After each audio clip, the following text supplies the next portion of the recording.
সে কি মানসিকভাবে প্রস্তুত?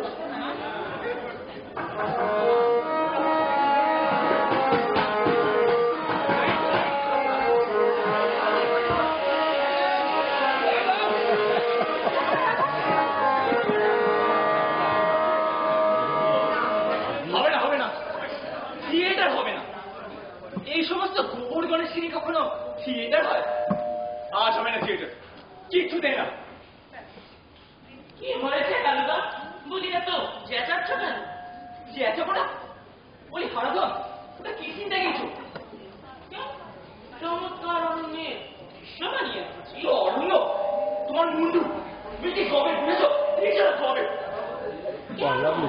চিন্তা দেখতে তো বেশ মনোরম তরুলা, কত কুসুম ফুটে রয়েছে, শাখায় কত কচি আর রড়াটা ভাই ও লাকা কুসুম ওকে সুমধুর স্বর বলি কুরুক্ষেত্রের রণভূমিতে অরণ্য করতে গেলাম আর দলটা নদী কোথায়? দুর্যোধন লুকিয়ে বসে থাকবে কথা শুনি। কথা শোনো একটা, বলি আমি রস খাবো কোথা থেকে?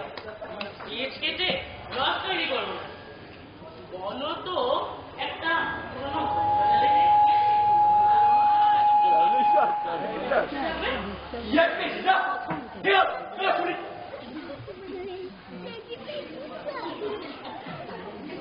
যাই হোক এই অরণ্য দিয়ে কাজ চালিয়ে দিতে হবে, লোকে ধরে নেবে দুর্যোধন ওই অরণ্যের মধ্যে লুকিয়ে বসে।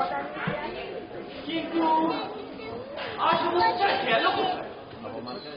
এই চিন্তা দিয়ে দেখি সব মাটি করে দেবে, একদম ভালো রিহার্সাল হয়নি। এই নিমাই, এই পটলা,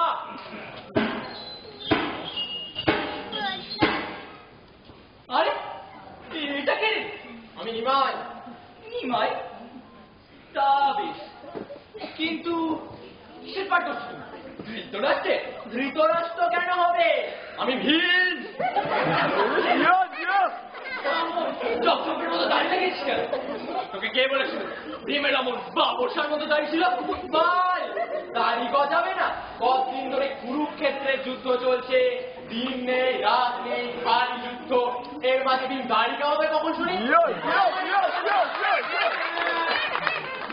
পন্ডিত হয়ে গেছে, ভীম দাড়ি কামাবে কেমন করে? কেন অর্জুন বান দিয়ে বেতার দাড়ি কামিয়ে দেবে? বান দিয়ে? হ্যাঁ বান দিয়ে। আমার বিশ্বকে সরসজ্জায় শুয়ে দিতে পারবো আর দাড়ি কামিয়ে দিতে পারবে না। যা খুলে খুলে দাড়ি।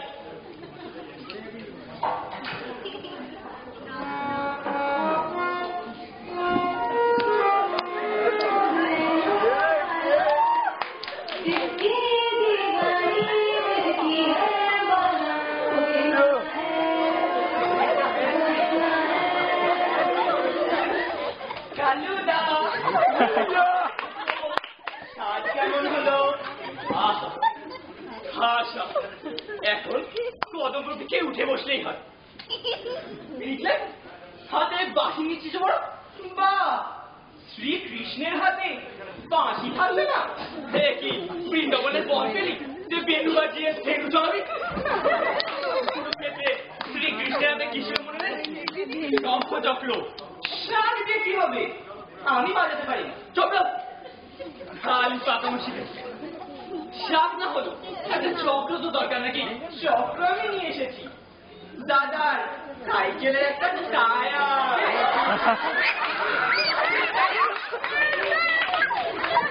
কি করছে?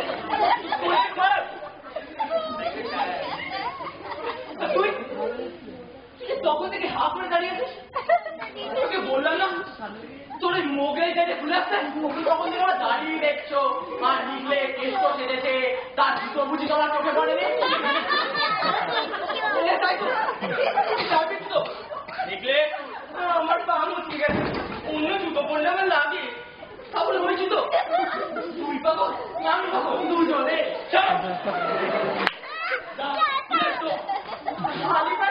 নেংচে হাঁটতে হবে? হ্যাঁ তাই হাঁটবি, নেংচে নেংচেই হাঁটবি। কৃষ্ণ খোঁড়া হয়ে হাঁটবে? লোকে যা বলে আমি বুঝবো। কুরুক্ষেত্রের যুদ্ধে আহত হয়েছে তাই ঘুরিয়ে হাঁটছি, বললো তো? যা খুলে জুতো। নিমাই তুমি গিয়ে তোমার দাড়ি খুলে আসো।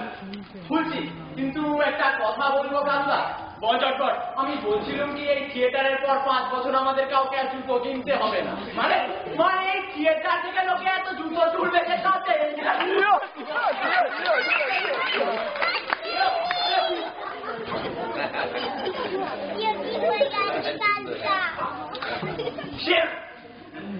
নিয়ে থিয়েটার করতে হবে না। এটা নিয়ে যদি দলবল নিয়ে কলকাতার মাঝে পরিসংকীর্তন গাইত ঢের ভালো ফল হতো।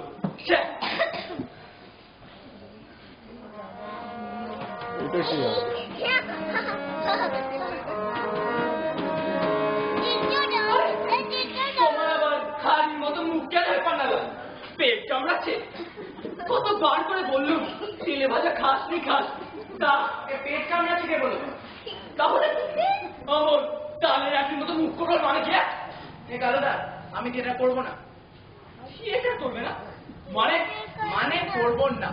বাহ বাবা বাবা বাহ, রসিকতার সময় দিতে পেয়েছো ভালো। একটু করে প্লেয়ার হবে। তুমি দুর্যোধন, যার উর্বঙ্গী নাটক সেই নাকি পার করবে না। বাহ, দুর্যোধন বলেই করবো। যাওয়া কি বলছি বেরো। এমনি আমার মেজাজ চড়ো আছে, যাকে থেকে আমি এখন খ্যাক করে আমার কামড়ে দিতে পারি। কেন, কি হয়েছে তোর?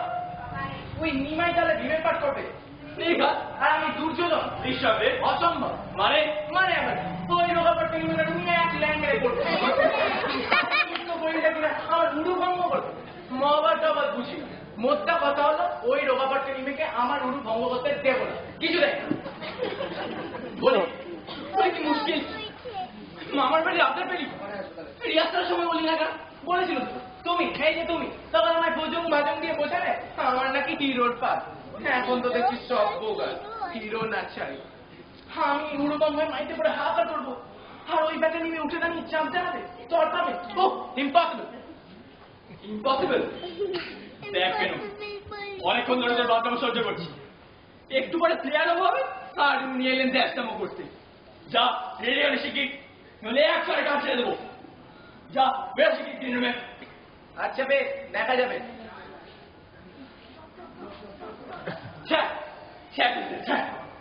এদের নিয়ে থিয়েটার করতে হবে আমাকে। থিয়েটার যদি দলবল নিয়ে রামা হোক গাইতো ঢের বড় ফল হতো। যত সব বেকুবের কাজ। মেলা অডিয়েন্স হয়ে গেছে। এই টপেল এক্ষুনি আরম্ভ হবে।